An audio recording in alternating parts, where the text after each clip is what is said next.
Assalamualaikum warahmatullahi wabarakatuh. Kami dari kelompok 1 ingin mempresentasikan materi tentang teater. Yang pertama, teater realis dan juga postmodern. Teater realis merupakan sebuah pertunjukan yang menggambarkan tentang kenyataan kehidupan sehari-hari. Ciri-ciri pementasannya adalah 1. Lakon tentang kehidupan sehari-hari. 2. Pemeran utama biasanya rakyat jelata dan lebih mementingkan pembinaan konflik kejiwaan tokoh. Ciri utama teater realis adalah akting haruslah wajar, jujur, tidak dibuat-buat, dan tidak ditambah dan dikurangi. Adapun contoh realisme adalah bunga mawar yang harum baunya merangsang hidung sungguh nyata bertengger di ranting pohon di taman bunga. Adapun sejarah munculnya realisme, pelukis pertama yang menyatakan dirinya realis adalah Gustav Courbet. Adapun orang yang dikenal sebagai bapak teater realis adalah Hendrik Johann Ibsen pada 20 Maret 1828 sampai 23 Mei 1906. Materi kedua adalah postmodern. Postmodern adalah keseluruhan usaha yang bermaksud merevisi kembali paradigma modern. Tokoh-tokoh postmodern adalah Jean-François Lyotard, Michel Foucault, Jacques Derrida, John Baudrillard, dan Friedrich. Ciri-ciri postmodern adalah 1. Refleksi pada pola pikir jadul. 2. Merevisi berbagai tantangan modernitas. 3. Menolak segala kemapanan. 4. Membongkar segala konsepsi yang ada. 5. Terbuka pada berbagai sudut pandang. Salah satu hal yang paling menonjol dari pemikiran postmodernisme adalah menolak metanarasi. Adapun yang menjadi karakteristik utama seni rupa postmodern adalah adonan dalam corak. Postmodern selalu menonjolkan kelokalannya dan bahkan kelokalan itu digunakan sebagai ciri utamanya. Yang menjadi kacau munculnya jenis-jenis teater modern adalah teater boneka. Nama saya Brian Alianda. Saya akan membawakan materi tentang dramaturgi dan teater baru. Pertama, dramaturgi. Dramaturgi berasal dari bahasa Inggris. Dramaturgi dari kata drama, yang berarti seni atau teknik drama dalam bentuk teater. Pertama kali dipopulerkan oleh Aristoteles. Menurut Goffman 1959, dramaturgi adalah sandiwara kehidupan yang disajikan oleh manusia, situasi dramatik yang seolah-olah terjadi di atas. Pada dasarnya, setiap orang akan melakukan impression management sesuai dengan apa yang dia ingin tampilkan di panggung depan. Baik itu sangat berbanding terbalik dengan kehidupan di panggung belakang atau hanya terdapat sedikit perbedaan dengan ia di panggung belakang. Materi kedua tentang teater baru atau avant-garde. Awal abad 20 tahun 1920-an muncul gerakan avant-garde atau garda depan dengan semangat serta aktivitas humanistik yang universal. Gerakan ini merupakan kemajuan di bidang kehidupan mental manusia karena ada penampilannya yang bercirikan penyatuan perbedaan atau scientist des diversities muncul dalam materi sinopsis dan pelatihan pernapasan. Sinopsis tari kreasi busara. Tari busara adalah tarian yang menggambarkan tata krama dan adat istiadat dari antar suku yang hidup di Makassar. Sedang kedatangan tamu agung, beberapa gerakan tari busara seperti sedang mengambil minuman dan buah untuk dibuat kepada tamu. Sinopsis tari kreasi baru bernama paritang. Kata paritang memiliki pelatihan pernafasan, teknik intonasi. Teknik mendasar dapat dipahami sebuah teknik vokal yang berkaitan dengan kemampuan dalam menentukan kecepatan tinggi serta rendahnya suatu bunyi di setiap nada. Teknik artikulasi. Teknik artikulasi pada dasar dapat diartikan sebagai jenis teknik vokal dalam melakukan perubahan saluran di ruang rongga udara. Hal itu demikian udara agar seorang penyanyi bisa menghasilkan bunyi atau suara yang lebih jelas. Nama saya Dimas Juniansa akan membacakan materi teater tradisional dan teater struktur lakon. Teater tradisional. Teater tradisional adalah kegiatan dalam menggunakan tubuh atau benda-benda yang dapat digerakkan, di mana suara, musik, dan tarian menjadi media utamanya. Jika ingin mengetahui lebih dalam, selain memahami pengertiannya, kamu juga harus tahu unsur dan teknik pentas teater tradisional. Ciri-ciri teater tradisional. Jika dilihat dari pengertian, teater dapat diartikan secara umum dan sempit. Pengertian teater secara umum adalah sebuah aktivitas maupun kesiapan manusia yang dapat menggunakan tubuh maupun objek yang digerakkan. Materi 2, struktur lakon.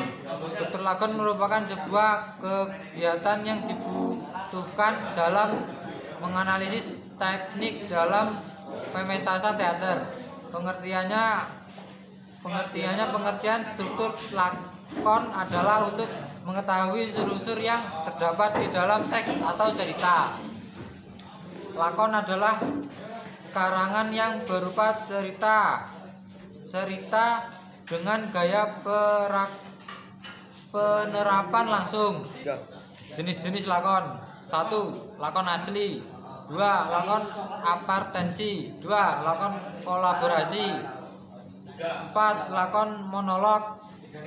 5. Lakon dialog. 6. Lakon komedi.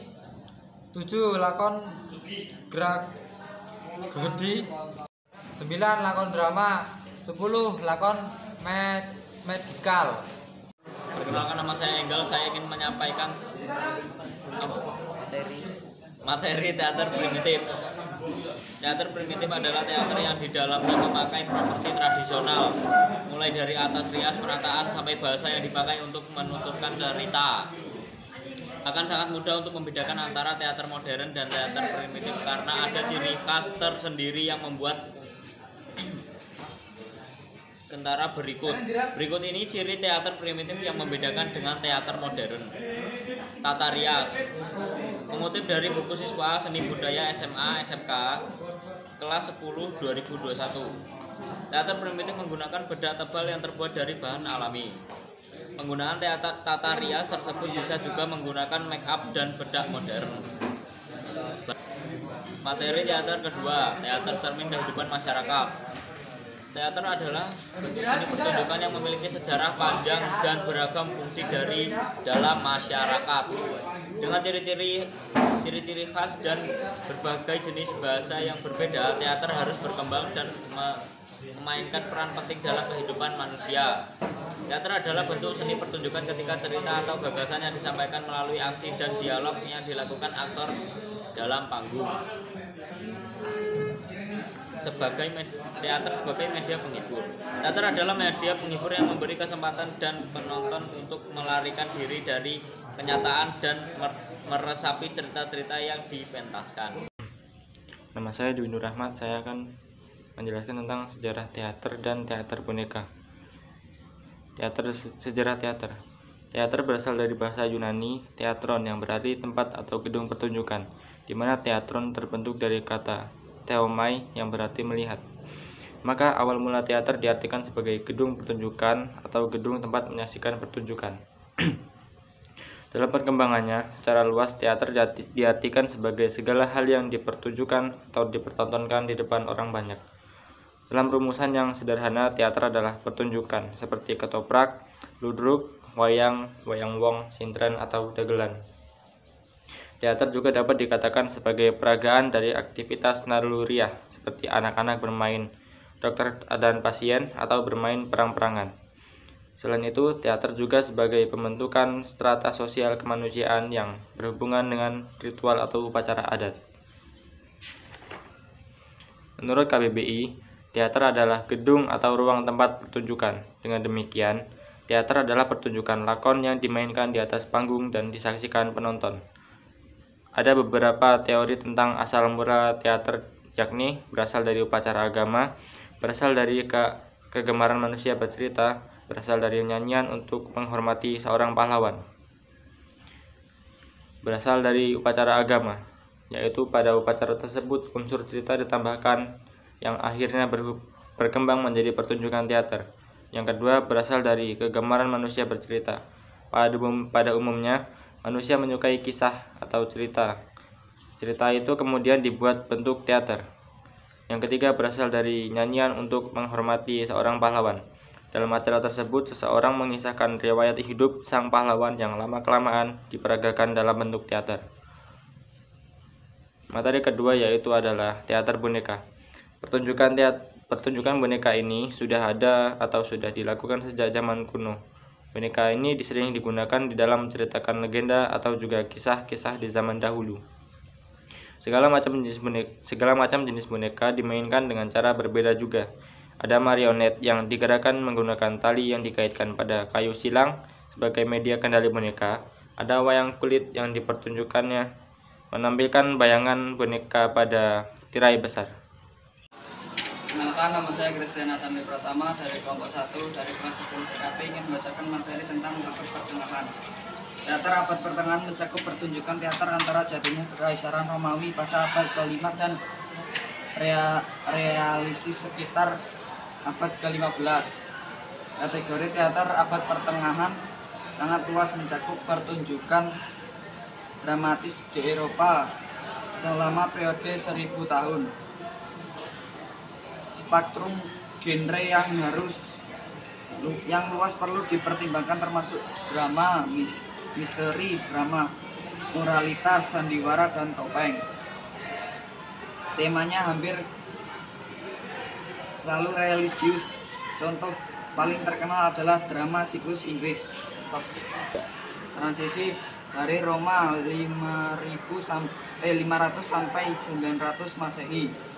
Ketika Kekaisaran Romawi Barat mengalami pembusukan parah pada abad ke-4 dan ke-5 Masehi. Pusat kekuasaan Romawi berpindah ke Konstantinopel dan Kekaisaran Romawi Timur. Materi kedua, drama musikal. Drama musikal merupakan gabungan antara drama atau teater yang diucapkan dengan sebuah lagu dan tarian. Biasanya drama musikal berisi cerita mengenai humor, cinta, hingga kematian dan kemarahan. Drama musikal biasanya dilakukan di panggung besar. Drama musikal tak hanya menilai dari kualitas perannya saja, namun kemampuannya bernyanyi serta menari. Ya. Demikian materi yang saya sampaikan. Selebihnya saya ucapkan terima kasih.